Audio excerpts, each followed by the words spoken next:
Hi, I am Madeline DePino, a student at the UConn School of Pharmacy, working in conjunction with Dr. C. Michael White, PharmD, Distinguished Professor in the School of Pharmacy.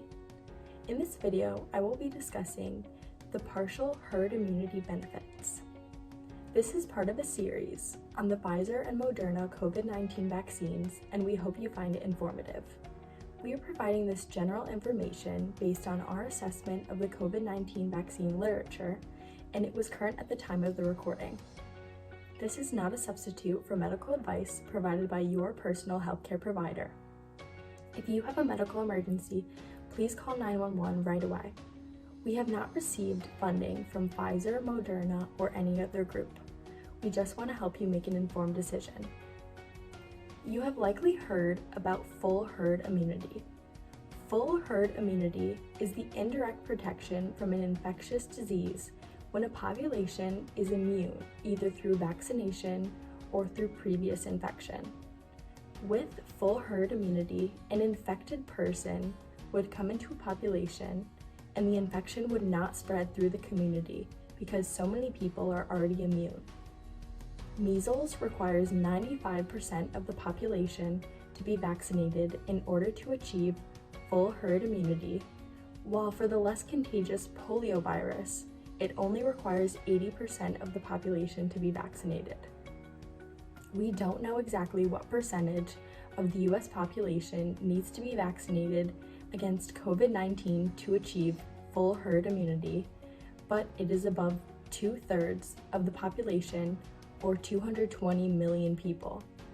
Because the new United Kingdom and South African strains of the COVID-19 virus are more contagious than the regular strain, a larger percentage of the population will likely need to be immunized than they first thought to achieve full herd immunity.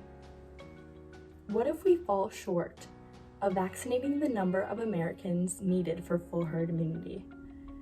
There would still be substantial benefits for the individuals who were immunized and the larger population as well.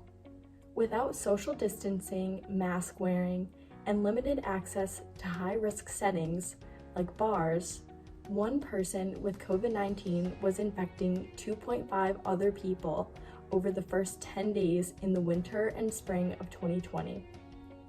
This caused exponential growth in the United States.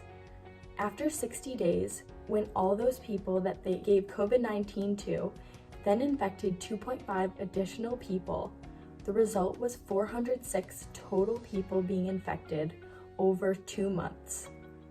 If enough people were immunized so that each COVID-19 infected person only infected half that number of people every 10 days, only 15 people would end up being newly infected 60 days later.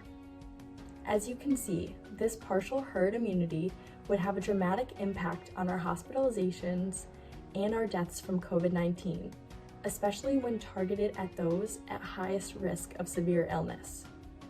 The more people we get vaccinated, even without achieving full herd immunity, the slower the rate of the spread and the greater the societal benefits. Thank you for listening.